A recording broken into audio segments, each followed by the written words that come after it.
Ahoy, my friends, Ryder here, and welcome to another Final Fantasy VII Ever Crisis video. Today I am heading into the story, and I will actually be taking on the dragon fight that becomes unlocked when you beat the new Chapter 4 that just released yesterday. Honestly, if you guys haven't gotten the chance to play it, it's one of my favorite parts of the Final Fantasy VII story. I think probably the most iconic kind of shot of Sephiroth when he's walking through the flames of Nibelheim. So it is nice to have this part of the story finally unlocked, although I think that we can all agree on the point that it is going to take forever for them to fully unlock all the story in this game. And although I think that the idea of that sits uncomfortably with some people, I do think that it's worth noting that I think that, a gacha game is kind of like a limited lifespan, right? Eventually they will EOS after enough time passes.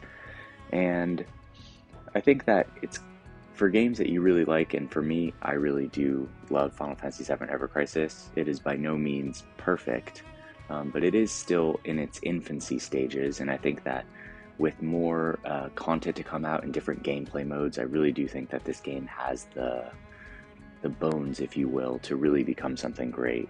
So I think that if it's going to take a really long time for them to put out all the story for everything, including Dirge of Cerberus, Advent Children, Crisis Core, First Soldier, and original Final Fantasy VII, I think that that's a good thing overall.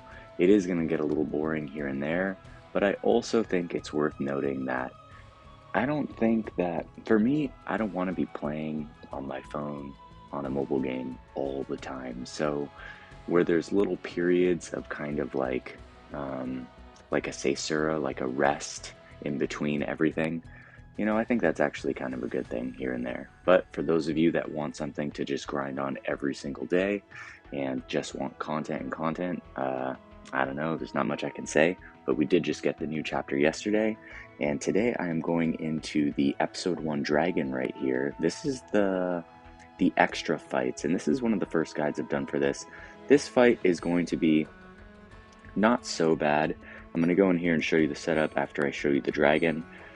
So certain things to keep in mind about the dragon: it uses physical attacks, and it can cast physical defense down, so we are going to equip a barrier ability to give us physical defense up. And then it also uses Poison Breath and Poison Shriek, so we are going to equip Healing Asuna Poison just to deal with that. It says here that you need Circle and Triangle Sigils, but I can confirm that you only need one or the other. So let's go in here and show you the build. So I do have the Murasame OB10. Whatever you have, I would just put in your strongest weapon. The dragon has no resistances, so just go with whatever you have. And the nice thing about Murasame is that in its support materia, it has Triangle Sigils defeated by matching sigil materia during attack shift count +2. So the first thing I'm going to do is I'm just going to put in the third slot my Triangle Blow. Boom. Second slot, we're going to have Healing Asuna Poison. And then in this first slot here, I'm just going to put on our barrier just in case. So let's go through here. There it is. All right. So we're going to put that one on. And then I think I'm going to change my skin just to the original one. I like this one more. And I'll look here at the sub-equips.